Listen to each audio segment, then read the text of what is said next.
Bonsoir à tous, la famille olympique de Marseille, c'est Francky Foot, j'espère que vous allez bien. On se retrouve ce soir pour un petit JT Actu Olympique de Marseille. Donc installez-vous, la famille OM, tranquillement, supporters marseillais, supportrices marseillaises. On va commencer ce petit JT parce qu'on a quand même pas mal d'infos. Donc voilà, on démarre tout de suite, n'hésitez pas à liker cette vidéo, à commenter et à vous abonner à la chaîne YouTube Francky Foot Débrief, c'est gratuit, ça donne de la force. Et merci beaucoup, la famille OM. Allez, on démarre tout de suite. On va souhaiter un bon anniversaire à André-Pierre Gignac, ancien attaquant de l'Olympique de Marseille. Aujourd'hui, il fête ses 39 ans. Donc moi, je garde un très très bon souvenir de André-Pierre Gignac. Voilà, j'adore ce joueur. Ensuite, Longoria a été, Pablo Longoria, le président de l'OM, a été nommé au sein de la Task Force de la FIFA. Alors ça, je connaissais pas, tu vois. Dédié au bien-être des joueurs. Voilà. Donc, dites-moi en commentaire un peu, hein, mais ça, je savais pas, tu vois. Donc, on peut voir qu'il a plusieurs rôles. Hein. Aujourd'hui, Pablo Longoria, il fait partie de... Comment ça s'appelle? Il est déjà dans la LFP, hein, là encore avec un nouveau rôle et tout, mais il a quand même plusieurs rôles, le président de l'Olympique de Marseille. Donc voilà. Ensuite, on a une déclaration de Tony Cascarino. Putain, quel joueur, quel attaquant aussi celui-là, qui a réalisé un très très bon passage à l'Olympique de Marseille. Et il fait cette déclaration où il te dit, bon, je crois à la qualification de l'OM en Ligue des Champions cette saison, mais c'est vrai que ne pas voir l'OM en Ligue des Champions, c'est toujours étrange pour moi. L'OM manque au football européen. Eh ouais, Tony, tu as raison. J'espère qu'on va jouer la Ligue des Champions tous les ans. Hein. De toute façon, c'est ce qu'il faut pour l'Olympique de Marseille, jouer la Ligue des Champions tous les ans. J'espère que cette année, on va se qualifier. C'est l'objectif du club et il va falloir terminer dans les 3 premiers. Ça, c'est clair, net et précis. On a une déclaration de Rouli, donc le gardien de l'OM, qui est pour moi le meilleur gardien de Ligue 1 actuellement. Et il fait cette déclaration où il te dit venir à l'OM était l'une des meilleures décisions. Donc ben ouais, je te confirme, tu as pris une bonne décision. On est très content de t'avoir dans la cage, mon petit Rouli. Et continue. Ensuite, regardez, on a le petit jeune attaquant, là, Robinho Vaz, qui était à l'entraînement aujourd'hui avec les professionnels. Donc ça fait plusieurs fois hein, qu'il s'entraîne avec les pros. Il marque beaucoup de buts avec la réserve. Donc là, bon, il était suspendu pendant 3 ou 4 matchs, un truc comme ça. Mais voilà, tu vois, il est quand même avec les professionnels, il s'entraîne. À surveiller ce petit jeune, on l'a pris au centre de formation de Sochaux, il me semble. Donc voilà, c'est quelqu'un qui marque des buts avec la réserve et tout. Un jeune à fort potentiel, on verra bien. En tout cas, il s'entraîne avec les pros et c'est bien. Ça va lui permettre de continuer à apprendre et à progresser. Voilà. Ensuite, les gars, la conférence de presse d'avant-match, c'est demain. Hein. Ouais, c'est demain avec Roberto De Zerbi et Ulysse Garcia. Voilà, pour cet avant-match... Saint-Etienne Olympique de Marseille. Donc là, on a eu un peu des infos comme quoi il y a du mauvais temps à Saint-Etienne. Pour l'instant, il n'y a pas de report du match, mais attention parce qu'il y a des risques de neige.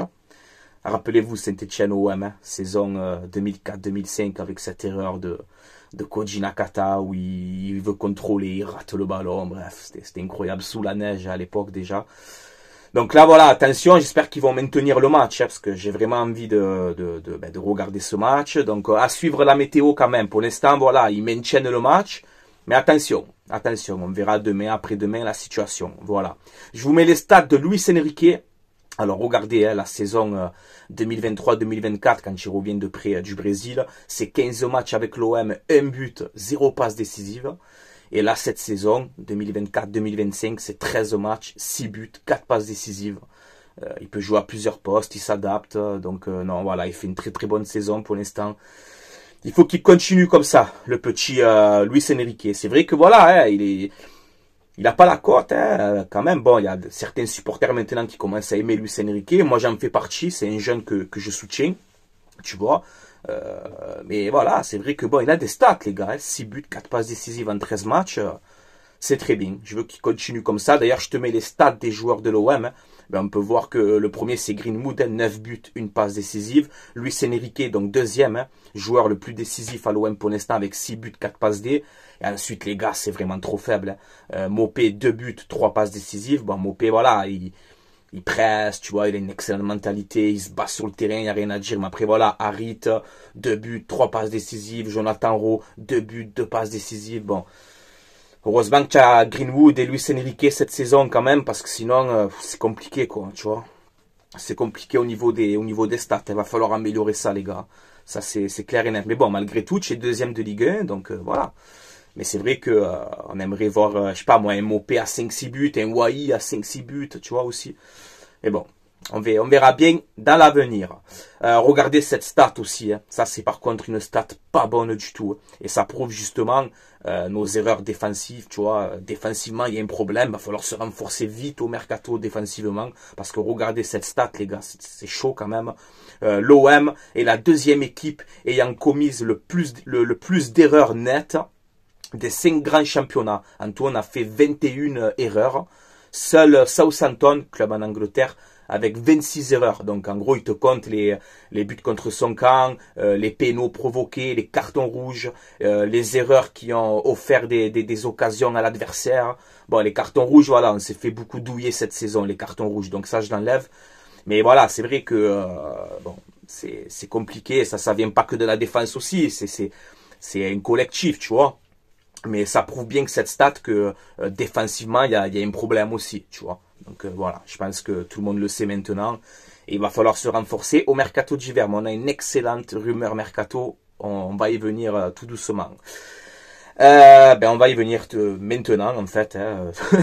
Au moins, c'est réglé, tu vois. Donc, mercato, les gars, on va parler un petit peu de mercato.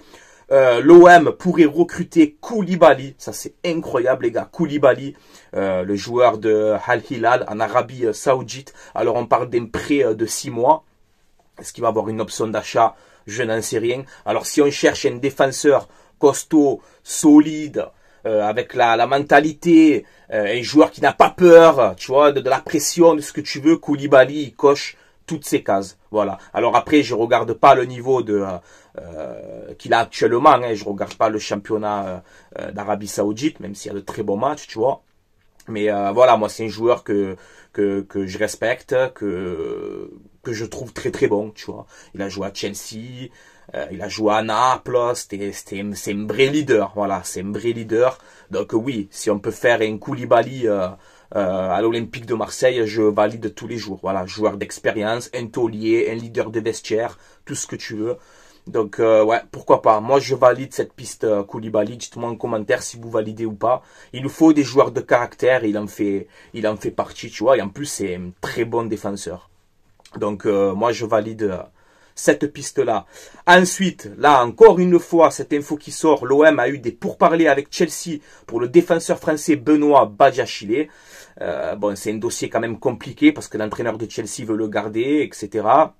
Donc à voir pendant ce mercato. Après Badiachile, voilà, dans l'impact, dans les duels, dans tout ce que tu veux, ça, c'est vrai qu'il a des qualités. Il connaît le championnat de France, il a joué à Monaco. Mais après, voilà, les gars, niveau technique balle au pied, tout ce que tu veux. Quand on sait que De Zerbi, il aime repartir de derrière proprement, c'est vrai que Badiachile, il coche pas cette case du tout. Hein. Voilà, techniquement et tout, c'est un peu fébrile, c'est pas... Après, je te dis, c'est un bon défenseur, tu vois, il peut nous rendre service. Mais avec le jeu que veut faire De Zerbi, je suis pas sûr que Badiachile rentre dans ce profil-là. Après, je peux me tromper, bien évidemment. On verra la suite du dossier Badiachile. Là, on nous dit encore que pour le milieu de terrain de la Juve, Arturo Melo, Arthur Melo, l'ancien joueur du Barça, etc., là aujourd'hui à la Juventus, la destination idéale serait l'Olympique de Marseille pour le joueur brésilien. Donc c'est pas la première fois hein, que son nom il sort dans ces rumeurs mercato, tu vois. La Juve réclame 10 millions d'euros pour son transfert, donc c'est dans les finances de l'Olympique de Marseille. Mais après voilà, franchement, je sais pas si on a besoin de ce joueur-là. Ça reste un bon joueur, mais après, voilà, c'est pas une piste qui m'emballe, moi, personnellement. Alors après, voilà, on va faire un peu un petit bilan de ces rumeurs mercato. Donc, ça parle de Arthur, de Koulibaly, de Danilo de la Juve, de Fagioli de la Juve, de Pogba, de Abdelli, le milieu d'Angers, de Silgila, l'arrière droit de Fribourg, de Sacha Boey, l'arrière droit du Bayern, de Kivior, le défenseur d'Arsenal. Lui, oui, par contre, je valide. De Andreas Pereira, bref, voilà, il va y avoir du mouvement, les gars, dans ce mercato d'hiver, Que ce soit au milieu de terrain, que ce soit défensivement, peut-être offensivement aussi. Mais après, les gars, on peut pas non plus empiler les joueurs. Il y a une masse salariale aussi qu'il faut respecter. Donc oui, je pense, et c'est sûr, c'est pas je pense, c'est sûr et certain, qu'on risque d'avoir peut-être 2, 3, 4 arrivées peut-être dans ce mercato de janvier. Voilà, moi je fais mon pronostic, entre 3 et 4 arrivées, je pense. Mais il va falloir des départs aussi, les gars. Voilà, il va falloir des départs. Je te prends un exemple, si tu recrutes Koulibaly et Danilo, ben, il va falloir vendre aussi, tu vois. Lirola et Murillo à droite. Si tu prends Danilo de la Juve, il va falloir te séparer de Lirola ou de Murillo. C'est logique. Pareil pour un arrière-gauche. Si jamais tu recrutes un arrière-gauche, tu as une opportunité. Mais tu as Garcia Merlin, il va falloir peut-être vendre Ulysse Garcia, je sais pas. Après, pour les défenseurs, c'est pareil. C'est pareil. Là, actuellement, on joue en 3-4-3 ou en 3-5-2. Voilà. Parce que De Zerbi s'adapte avec les joueurs qu'il a. Mais on le sait tous, le système de jeu de Roberto De Zerbi, c'est un 4-3-3 offensif, avec 4 joueurs offensifs. Ton 10, ton buteur, ton milieu gauche, ton milieu droit. Ça, c'est le système que veut De Zerbi, le 4-3-3. Donc peut-être que justement là, on joue dans la défense à 3 jusqu'à la trêve, et ensuite pendant le mercato, ben, essayer de régler ça, les défauts un peu de cette équipe pour que De Zerbi puisse vraiment mettre son système en place. Moi, je pense que c'est quelque chose à en prendre en compte aussi, tu vois. Est-ce qu'on va jouer, est-ce qu'on va toujours continuer dans la défense à 3 après la trêve? C'est pas sûr. Ça va dépendre du mercato, même si tu le sais, mon avis. Moi, je préfère qu'on joue dans la défense à 3 avec des pistons hauts, avec des milieux qui se projettent. Voilà, moi, je préfère ce système de jeu. Mais De Zerbi, on le sait, voilà. C'est du 4-3-3 et là, tu peux pas jouer avec 4 défenseurs. Quand tu as des, excusez-moi, mais quand tu as des Murillo, des Lirola, des Garcia, des Brassier que mentalement ça va pas, des Bamo Meïté qu'on nous dit ouais il va revenir, mais on le voit jamais. Donc voilà, non, il va avoir des départs, hein. Ça c'est clair et net. Bamo Meïté, à un moment il va dire écoute, moi je joue pas, je vais partir, tu vois. Donc si tu fais ce mercato pour que De Zerbi met en place son 4-3-3, il va falloir vraiment se renforcer défensivement. C'est vraiment la priorité. Voilà. Ensuite, on verra. On va faire confiance aux dirigeants. On va faire confiance à l'Olympique de Marseille. Ce mercato d'hiver, on le sait que c'est des mercatos, on va dire, pour rattraper un peu tes erreurs ou pour peaufiner ton mercato d'été, tu vois. Mais c'est des mercatos compliqués, les mercatos d'hiver, les gars. Hein. Et généralement, enfin, à l'OM, les mercatos d'hiver, ça nous réussit pas trop. Tu vois ce que je veux te dire, hein. Il y a dans le passé, dans les mercatos d'hiver, c'est pas trop la joie, tu vois. Donc, il va y avoir des opportunités à aller chercher. Donc, on espère qu'on va pas se tromper, tu vois. Mais si c'est pour prendre, je te prends un exemple, hein, si c'est pour prendre un arrière droit, mais juste pour prendre comme ça et faire, non. Si tu prends, c'est vraiment pour t'améliorer l'effectif. Tu prends des joueurs vraiment pour t'améliorer. Parce qu'on a une équipe bonne quand même. On a un bon milieu de terrain, tu vois. Højbjerg, Rabiot, Rongier, tu vois, Koné, on verra s'il va exploser ou pas. L'attaque, ben, tu as Greenwood qui est là, tu as Enrique malgré tout, ben, qui a des stats. Après voilà, c'est vrai qu'au niveau de l'avant-centre, il va falloir aussi peut-être se poser des questions. Qu'est-ce qu'on fait avec Wai? Défensivement, ben écoute, si Brassier ça va pas, ben il faut s'en séparer. Si Bamo Meïté joue pas, ben il faut s'en séparer aussi et renforcer cette défense. Tu vois? Si tu veux jouer en 4-3-3 avec tes 4 défenseurs derrière, il faut une défense en béton. Et rappelez-vous, la dernière journée du mercato, rappelez-vous, j'ai dit le mercato il est bien, mais défensivement c'est pas bon, c'est pas bon du tout.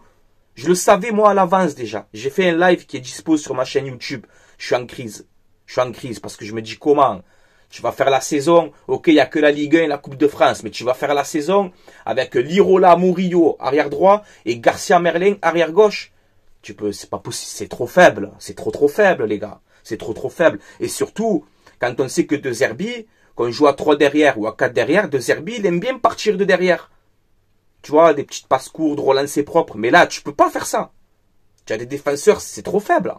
Donc, il va falloir vraiment... Ce mercato d'hiver, il est très important. Voilà. Et bon, on fait confiance à l'Olympique de Marseille en espérant qu'on va se renforcer. Malgré tout ça, ben, on est deuxième de Ligue 1 aujourd'hui. Tu vois, donc ça veut dire que il y a pas tout à jeter à la poubelle. Mais ce mercato d'hiver, il est important. Voilà, les gars. Je vais vous laisser là, hein. Je pense qu'on a fait un petit peu le tour. Comme d'habitude, les gars, à vous de réagir en commentaire tranquillement, dans le respect, comme d'habitude. Merci de votre soutien. Merci de vos messages. Force et honneur aux Marseillais, aux Marseillaises. Et on se donne rendez-vous demain, sûrement, pour un petit JT Actu OM. Et voilà, la famille. Avant d'arrêter, je fais vite un message de pub pour mon partenaire, le site mayogo.co. C'est un site où vous avez des maillots de foot, saison 2024-2025. Vous avez des survêtements.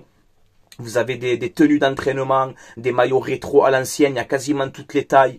Hommes, femmes, enfants, c'est pas cher, hein, ce site est vraiment pas cher. Ce sont pas des vrais, ce sont des répliques, mais la qualité, les gars, elle est là, il n'y a pas de problème. Ils font une promotion là jusqu'au 31 décembre, donc je te laisse mettre pause sur la vidéo si tu veux lire la promotion. Tu peux avoir jusqu'à 4 maillots gratuits, donc ça vaut le coup. Livraison à peu près entre 15 et 20 jours, le temps de livraison. Et si vous commandez, utilisez le code promo Francky, F-R-A-N-C-K-I, et vous aurez moins 15% de réduction sur votre commande. Voilà, ça vaut le coup, c'est sécurisé, il n'y a pas de problème. Tout est indiqué dans la description de cette vidéo. Voilà les gars. Portez-vous bien, Marseillais, Marseillaises, et on se donne rendez-vous demain sûrement pour un petit JT Actu OM. Je vous laisse là, prenez soin de vous, et comme d'habitude les gars, allez l'OM, à la vie, à la mort, quoi qu'il arrive. Victoire, défaite, crise, pas crise, 2e, 8e, 13e, ce que tu veux. Allez l'OM, à la vie, à la mort, on soutient notre club. C'est tout simplement les gars. Allez, prenez soin de vous. Ciao, ciao la famille OM.